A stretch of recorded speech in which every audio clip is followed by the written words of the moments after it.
Guys, welcome to my channel cinematic review movie explain in Hindi.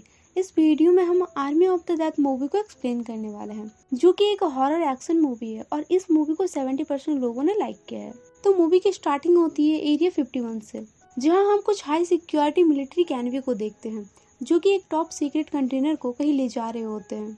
वहां मौजूद किसी भी सोल्जर को ये नहीं पता होता है कि आखिर उस कंटेनर में है क्या। वहीं हम एक कपल्स की कार को भी देखते हैं, जो कि एंजॉय करते हुए जा रहे होते हैं। उनका ध्यान रास्ते में नहीं होता है, जिस वजह से उनकी गाड़ी मिलिट्री ट्रक से टकराकर ब्लास्ट हो जाती है। इस ब्लास्टिंग की वजह से वो कंटेनर दूर जाकर के गिरता है। ये देखकर एक सोल्जर तुरंत इस क्रैश के बारे में अपने हेड को बताता है। जैसे ही उनके हेड को ये पता चलता है कि टॉप सीक्रेट कंटेनर खुल चुका है, तो वो उन सभी को वहाँ से भाग जाने के लिए कहता है। पर तभी उस कंटेनर में से एक ज़ॉम्बी बाहर आता है, जो काफी तेजी से वहाँ मौजूद सभी सोल्जर्स को मार देता है, जिसमें से 2 सोल्जर्स को वो अपने जैसा ज़ॉम्बी बना देता है। फिर वे तीनों पास के एक शहर लास वेगास की ओर चले जाते हैं और वहाँ पर मौजूद सभी इंसानों को अपने जैसा ज़ॉम्बी बना देते हैं। उनका प्लान था शहर के सारे लोगों को इन्फेक्ट करके अपनी एक फौज तैयार करना। लास वेगास के जो सोल्जर्स थे वे उन्हें मारते जाते हैं, पर ज़ॉम्बीज की संख्या इतनी ज्यादा बढ़ जाती है कि वे सब भी उनकी चपेट में आ जाते हैं। गवर्नमेंट शहर की बढ़ती हालत को देखते हुए लास वेगास को क्वारंटाइन करवा देता है, जिससे कि वे ज़ॉम्बीज वहीं पर कैद रहे। कुछ दिनों के बाद गवर्नमेंट ये ऐलान करती है कि वे 4 दिनों के अंदर लास वेगास में न्यूक्लियस बॉम्ब गिराकर उस जगह को ब्लास्ट करवा देंगे, जिससे सारे ज़ॉम्बीज मारे जाएंगे। अब हम स्कॉट को देखते हैं, जो कि उन ज़ॉम्बीज के हमलों से किसी तरह से बच निकला था और वो अभी एक रेस्टोरेंट में काम करता है। एक दिन टनाका नाम का एक अमीर आदमी उससे मिलने के लिए आता है। वो कहता है कि लास वेगास में उसके कसीनो के एक वॉल्ट में $200 मिलियन रखे हुए हैं, जो कि 4 दिनों के बाद राख हो जाएंगे। उन पैसों का ना तो कोई हिसाब है और ना ही कोई रिकॉर्ड है। वो इलीगल तरीके से कमाए गए पैसे हैं, जिसे वापस लाने के लिए टनाका गवर्नमेंट की मदद नहीं ले सकता है, इसलिए वो स्कॉट को ये काम देता है। वो कहता है कि तुम्हारे पास बस 96 घंटे हैं उन पैसों को वहाँ से बाहर लाने के लिए, और अगर तुम उन्हें बाहर ले आते हो तो $50 मिलियन मैं तुम्हें दूंगा, जिसे तुम किसी भी तरह से यूज कर सकते हो, या तो अपने पास रखो या अपनी टीम में बांट सकते हो। स्कॉट इतने सारे पैसों का ऑफर देकर मना नहीं कर पाता है। जिसके बाद हम लास वेगास के बाहर लगे कैंप को देखते हैं, जहाँ काफी मासूम और हेल्पलेस लोग रहते थे। वहीं हम एक लड़की कैट को देखते हैं, जो कि स्कॉट की बेटी है। वो उस जगह पर वॉलंटियर का काम कर रही थी। कैट की फ्रेंड गीता उससे कहती है कि वो लास वेगास में जाकर कुछ पैसे चुराना चाहती है, ताकि वो अपने बच्चों को यहाँ से निकालकर एक अच्छी लाइफ दे सके। पर कैट उसे वहाँ जाने से मना कर देती है। वो कहती है कि वो जगह पूरी तरह से रिस्की है और आज तक जो भी उसके अंदर गया है वो वापस लौटकर कभी नहीं आया। यहाँ पर हमें ये पता चलता है कि कुछ टाइम पहले कैट की मॉम भी ज़ॉम्बीज का शिकार हो गई थी। वो बिल्कुल से बेकाबू हो गई थी। तब उसके डैड स्कॉट ने उसकी इस हालत को देखते हुए उन्हें चाकू से मार दिया था। ये देखने के बाद उसकी बेटी उसे छोड़कर चली गई और दोनों अलग अलग रहने लगे थे। अगले दिन स्कॉट टनाका को इस मिशन के लिए हाँ कर देता है और अपनी एक टीम तैयार करता है लास वेगास जाने के लिए। वो अपनी टीम में कुछ मेंबर्स को ऐड करता है, जिसमें उसकी फ्रेंड मारिया बैंड्रो, पीटर्स जो कि एक पायलट होती है, माइकी एक अच्छा शूटर होता है। माइकी अपने साथ अपनी एक फ्रेंड चैम्बर को भी ले लेता है, और लुडविक जो कि हर तरह के लॉक को खोल सकता है। स्कॉट उन सभी से कहता है कि ये काम बस एक ही दिन का है, जिसके बदले में मैं तुम्हें पैसे दूंगा, लेकिन तुम सबको इस काम को करने के लिए अपनी पूरी कोशिश करनी होगी। फिर वो अपनी टीम को लेकर के टनाका के पास चला जाता है। टनाका सभी को अपने प्लान के बारे में बताता है। वो कहता है कि वे वहाँ पर प्लेन के जरिए नहीं जा सकते हैं, पर प्लेन के जरिए वे वापस जरूर आ सकते हैं, क्योंकि वो एक रिस्ट्रिक्टेड एयर स्पेस है, इसलिए उन्हें वहाँ पर पैदल जाना होगा। वे उन ज़ॉम्बीज को मारते हुए उस तिजोरी तक जाएंगे और उसमें से सारा पैसा निकालकर ऊपर में रखे हुए एक हेलीकॉप्टर की मदद से वापस आ जाएंगे। टनाका उनके साथ अपनी सिक्योरिटी मार्टिन को भी भेजता है उन सब पर नजर रखने के लिए। जिसके बाद स्कॉट अपनी बेटी कैट से मिलता है, ताकि वो अपनी वॉलंटियर वाली बस से उन सबको क्वारंटाइन जोन तक पहुंचा दे। कैट उनकी बात मान लेती है। अगले दिन वे सभी टीम मेंबर बस के जरिए क्वारंटाइन जोन वाली जगह तक पहुंच जाते हैं, जहां से लिली उन सबको अंदर ले जाने वाली होती है। लिली को ज़ॉम्बीज के बारे में काफी कुछ पता चल चुका था, क्योंकि वो अक्सर लोगों को अंदर भेजा करती थी जिन्हें पैसों की जरूरत होती थी। वही कैट को जब ये पता चलता है कि उसकी फ्रेंड गीता उसके मना करने के बाद भी उस जगह पर चली गई है, तो वो भी स्कॉट के साथ अंदर जाने की जिद करती है।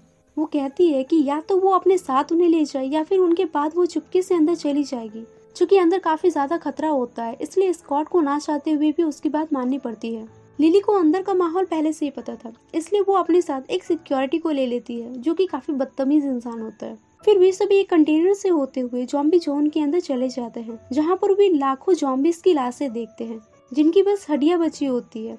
वे आगे जा ही रहे होते हैं कि तभी उनके सामने एक टाइगर ज़ॉम्बी आ जाता है जो कि उस इलाके की पहरेदारी कर रहा था, जिसे देख करके वे सभी छिप जाते हैं और थोड़ी देर बाद वो टाइगर ज़ॉम्बी वहाँ से चला जाता है। लिली उस सिक्योरिटी के पैर में गोली मारकर उसे रस्सी से बांध देती है और कहती है कि ज़ॉम्बीज़ इसको ले जाएगा ताकि हम बच जाएं। वो स्क्वाड की टीम को ये बताती है कि यहाँ पर 2 तरह के ज़ॉम्बीज़ हैं।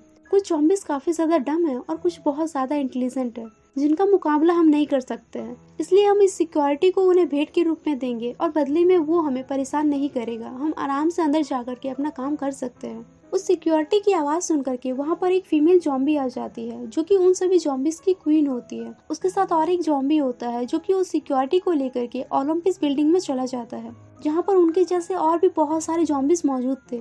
वहीं पर हम उन ज़ॉम्बीज़ के किंग को भी देखते हैं जो कि उस सिक्योरिटी के हाथ में काटकर उसे अपने जैसा ज़ॉम्बी बना देता है। कैट जब ज़ॉम्बीज़ को ओलंपिस में जाते हुए देखती है तो वो समझ जाती है कि जरूर गीता भी ओलंपिस में ही होगी और वो उसे बचाने के लिए वहां जाने की बात करती है, पर स्कॉट उसे मना कर देता है। फिर वे सभी कसिनो बिल्डिंग की ओर जाने लगते हैं। वे सभी एक बिल्डिंग के अंदर से होते हुए जा रहे होते हैं जहाँ पर मौजूद सभी ज़ॉम्बी सो रहे होते हैं। वे उनके बीच से रास्ता बनाते हुए धीरे धीरे उन्हें पार कर रहे होते हैं और स्कॉट रास्ते में एक ग्लो स्टिक पटकते जा रहा होता है ताकि कोई रास्ता ना भटके।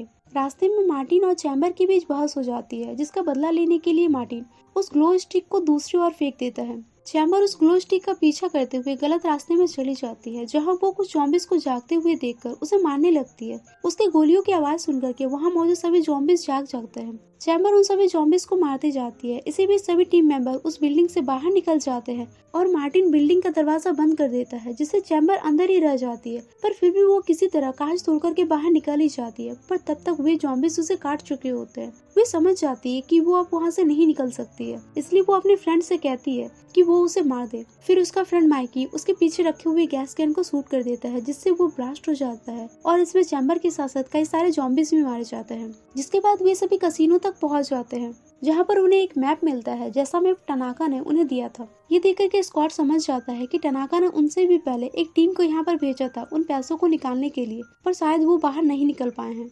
फिर वे सभी प्लान के मुताबिक अलग अलग हो जाते हैं। स्कॉट और कैट बिल्डिंग का जनरेटर ऑन करते हैं। पीटर छत के हेलीकॉप्टर के पास चली जाती है, जिसकी हालत काफी खराब होती है, और जूडविक, पेंड्रो और माइक लॉकर के पास चले जाते हैं। वहीं मार्टिन और लिली बाहर पहरा दे रहे होते हैं कि तभी मार्टिन एक गन फायरिंग करता है, जिससे वो ज़ॉम्बी क्वीन बाहर आ जाती है और मार्टिन उस ज़ॉम्बी क्वीन को बांधकर उसका गला काट देता है। ये देखकर के लिली हैरान रह जाती है। तब मार्टिन उसे बताता है कि उसके बॉस ने खास यहाँ पर उसे इसी मकसद को पूरा करने के लिए भेजा था। वो इस ज़ॉम्बी क्वीन के सिर से सभी ज़ॉम्बी सेना को अपने कब्जे में कर लेंगे और ये उनका सबसे बड़ा हथियार होगा उन ज़ॉम्बीज़ के खिलाफ। फिर वो उस कटे हुए सिर को अपने बैग में भर लेता है और वो लिली से कहता है कि वो किसी को इस बारे में ना बताए। इसके बदले में वो उन सभी को सुरक्षित बाहर निकाल देगा। वही जूडविक अपनी टीम से कहता है कि इस लॉकर में इतने ज्यादा पैसे हैं और यहाँ पर कोई सेफ्टी ना हो, ऐसा तो पॉसिबल ही नहीं है। जरूर यहाँ पर हाई सिक्योरिटी होगी जो कि हमें दिखाई नहीं दे रही है। और वे एक ज़ॉम्बी को लेकर के आते हैं ताकि अगर यहाँ पर कोई ट्रैप होगा तो सबसे पहले ज़ॉम्बी उसकी चपेट में आ जाएगा और उनका रास्ता पूरी तरह से क्लियर हो जाएगा। वो ज़ॉम्बी जैसे ही उस ट्रैप को पार करता है, सबसे पहले तो उसे बेहोशी वाले इंजेक्शन लगते हैं, फिर उस पर गोलियां चलती है और आखिर में वो 2 दीवारों के बीच कुचला जाता है। सारे ट्रैप्स ट्रिगर हो जाने के बाद जूडविक उस लॉकर के पास जाकर के उसे खोलने लगता है। उधर बाकी सभी टीम मेंबर को टीवी में न्यूज के जरिए ये पता चलता है कि गवर्नमेंट ने न्यूक्लियस बम की डेट बदल दी है। वो बम आज ही सूरज डूबने से पहले ब्लास्ट कर दी जाएगी। ये सुनकर के सब हैरान रह जाते हैं, क्योंकि उनके पास बस 1.5 घंटे बचे होते हैं और अभी तक ना तो लॉकर खुल पाया है और ना ही प्लेन ठीक हुआ है। वे सब उस लॉकर के पास जाते हैं और जूडविक को जल्दी से उसे खोलने के लिए कहते हैं। उधर बाहर वो ज़ॉम्बी किंग अपनी क्वीन को ढूंढता हुआ आता है और वो उसके कटे हुए सिर को देख करके काफी गुस्से में आ जाता है। वो उसकी बॉडी को ओलंपिस में लेकर के जाता है, जहाँ पर हमें ये पता चलता है कि वो क्वीन प्रेग्नेंट थी। किंग जब क्वीन के पेट से उस बच्चे को निकालता है जो कि मर चुका था, जिसे देख करके ज़ॉम्बी किंग काफी भड़क जाता है और उनके साथ साथ सभी ज़ॉम्बीज भी। किंग सभी ज़ॉम्बीज को कसिनो बिल्डिंग में जाकर के उन सब पर अटैक करने का ऑर्डर दे देता है और वो उन सभी इंसानों को मार देने के लिए कहता है। वही जूडविक 30 मिनट के अंदर उस लॉकर को खोल देता है और वहाँ मौजूद सभी पैसों को वे सभी बैग में भरने लगते हैं। इसी दौरान कैट अपनी फ्रेंड गीता को बचाने के लिए ज़ॉम्बीज के ओलंपिस में चली जाती है। स्कॉट जब ये देखता है कि उसकी बेटी कैट वहाँ से गायब है तो वो समझ जाता है कि उसकी बेटी जरूर ओलंपिस में ही गई है। और स्कॉट जैसे ही उसके पास जाने के लिए लिफ्ट का दरवाजा खोलता है, सभी ज़ॉम्बीज़ लिफ्ट से होते हुए उनके पास आ जाते हैं। सबसे पहले तो वे माइकी को मार देते हैं। ये देखकर के बाकी टीम मेंबर उन सब पर अटैक करने लगते हैं और वहाँ से भाग जाते हैं,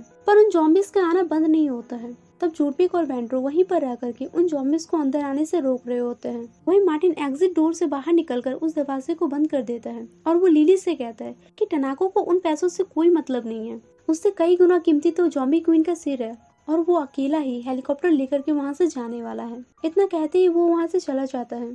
तब लिली एक मोटर वायर से वहाँ मौजूद दीवार को काटने लगती है। वहीं हम ज़ॉम्बी किंग को देखते हैं जो कि अपने सिर पर एक लोहे का हेड पहना होता है ताकि कोई उसे मार ना सके। बेंड्रो उसे गोलियों से मारते जाता है पर उसके गोलियों का ज़ॉम्बी किंग पर कोई असर नहीं होता है और उसकी गोलियां भी खत्म हो जाती है। तब वो ज़ॉम्बी किंग से हाथों हाथ फाइट करने लगता है पर किंग बुरी तरह से उसे मार देता है, जिसे बचाने के लिए जूडविक पीछे से किंग को लोहे से जोरदार मारता है और बेंड्रो को लेकर के लॉकर में चला जाता है। वो उस दरवाजे को बंद कर ही रहा होता है कि तभी पीछे से ज़ॉम्बी किंग उसे पकड़ लेता है और बेंड्रो उसी लॉकर में बंद हो जाता है। उधर मार्टिन जब बाहर जाकर के अपना बैग चेक करता है तब उसे ये पता चलता है कि उसके पास ज़ॉम्बी क्वीन का हेड है ही नहीं। दरअसल लिली को पहले से ही मार्टिन पर शक था, इसलिए उसने हेड वाले बैग को बदल दिया था। वो उसकी जगह पर पैसे काउंट करने वाली मशीन को रख दिया था। ये देखकर के मार्टिन काफी गुस्से में आ जाता है पर तभी टाइगर ज़ॉम्बी वहाँ पर आकर के उसे बुरी तरह से मारता है और उसके सिर को वो खा जाता है। वहीं लिली भी दीवार को काटकर वहाँ से बाहर निकल जाती है। उसके साथ स्कॉट और माइकी भी होते हैं। तीनों उन ज़ॉम्बीज को मारते हुए वहाँ से बाहर निकलते हैं। इसी बीच वे ज़ॉम्बीज माइकी को काट लेते हैं,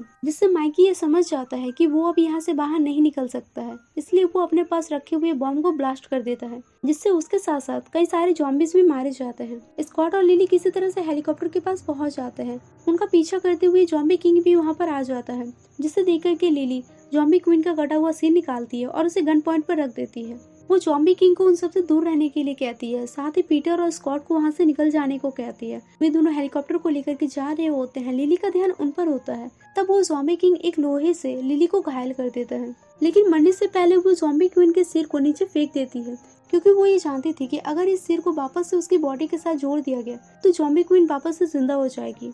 स्कॉट पीटर से कहता है कि मेरी बेटी कैट ओलंपिस बिल्डिंग में फंसी हुई है और मुझे उससे बचाना होगा। तो उधर कैट गीता को ढूंढते हुए वहां तक पहुंच जाती है, जहां पर उसके साथ और एक लड़की होती है। वे तीनों वहां से निकल ही रहे होते हैं कि तभी वही सिक्योरिटी उनके सामने आ जाता है, जिसे उन लोगों ने ज़ॉम्बीज को भेंट के रूप में दिया था, और वो उनके पीछे मौजूद एक लड़की को मार देता है। कैट उस पर गन फायरिंग करती है, जिससे वो मारा जाता है कि तभी उनके सामने ज़ॉम्बी किंग आ जाता है। उसके साथ कई सारे ज़ॉम्बीज भी होते हैं। कैट उन सभी ज़ॉम्बीज को मारती जाती है। उसके गोलियों की आवाज सुनकर के स्कॉट वहां पर पहुंच जाता है और उस किंग के हमला करने से पहले ही वो उन दोनों को बचा लेता है। फिर पीटर, स्कॉट, कैट और गीता वहां से निकल रहे होते हैं, पर तभी ज़ॉम्बी किंग भी भागते हुए उनके प्लेन में चढ़ जाता है, जहां ज़ॉम्बी किंग और स्कॉट के बीच काफी देर तक फाइटिंग होती है। इसी दौरान वो ज़ॉम्बी स्कॉट को काट लेता है, पर स्कॉट हिम्मत करते हुए उसे शूट कर देता है, जिससे वो ज़ॉम्बी किंग मारा जाता है। इस लड़ाई में पीटर को भी गोली लग जाती है, पर फिर भी वो किसी तरह लास वेगास से निकल ही जाती है। पर तभी परमाणु बम उस क्वारंटाइन जोन में गिरा दिया जाता है, जिससे वे सभी ज़ॉम्बीज मारे जाते हैं। वे सभी वहाँ से बाहर तो निकल आते हैं, पर उस ब्लास्ट की वजह से उनका प्लेन क्रैश हो जाता है, जिसमें गीता और पीटर मारी जाती है। स्कॉट भी घायल हो चुका होता है। वो कैट को कुछ पैसे देते हुए कहता है कि तुम इस पैसों से अपनी एक नई लाइफ शुरू कर सकती हो, और वो भी अब धीरे धीरे एक ज़ॉम्बी में कन्वर्ट होने लगता है, क्योंकि उस ज़ॉम्बी किंग ने उसे काट लिया होता है। ये देखकर के स्कॉट अपनी बेटी से कहता है कि वो उसे शूट कर दे, ताकि उसकी वजह से कोई और इंसान ज़ॉम्बी ना बन जाए। कैट रोते रोते अपने डैड को शूट कर देती है, और यहाँ पर उसे फाइनली ये रियलाइज होता है कि उसके डैड ने उसकी मॉम को क्यों मारा था। तभी वहाँ रेस्क्यू की टीम आकर के कैट को बचा लेते हैं। जिसके बाद हम बेंड्रो को देखते हैं, जो कि उस लॉकर में था। वो लॉकर इतना ज्यादा सेफ था कि इतने बड़े परमाणु हमले से भी बेंड्रो को कुछ नहीं होता है, और वो वहाँ मौजूद पैसों को लेकर के सेफली बाहर आ जाता है। वो उन पैसों से एक प्लेन खरीदता है और वहाँ से कहीं दूर जाने लगता है, पर तभी उसमें कुछ बदलाव आने लगते हैं। वो जब वॉशरूम में जाकर के चेक करता है, तब उसे पता चलता है कि ज़ॉम्बीज ने उसे भी काट लिया होता है। इसी के साथ ये स्टोरी खत्म हो जाती है। तो guys, army of the death movie की एक्सप्लेनेशन आपको कैसी लगी है हमें कमेंट करके जरूर बताएं, और साथ ही अगर आप मेरे चैनल पर नए हैं तो मेरे चैनल को सब्सक्राइब जरूर करें। Thank you so much for watching.